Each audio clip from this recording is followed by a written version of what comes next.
Bermeoko Goiko plazan asteartero egiten den merkatu txikiak ekainaren 16an irekiko ditu ateak berriz ere. Bermeoko udala eta bostuetako saltzaileak akordio batera iritsi dira jarduera hau berriz ere martxan jartzeko.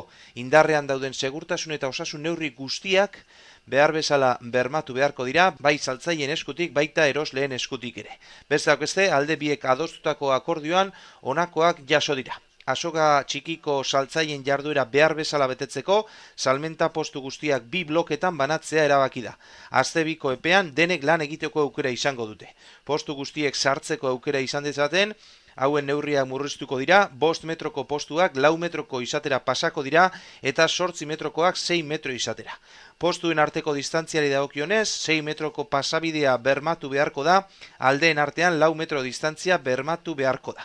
Postu barruan, saltzaile gutxienez, 2 metroko aldea gorde beharko dute, gainera saltzaileek erabili eta botatzeko eskularruak jarri beharko dituzte bezeroen eskura.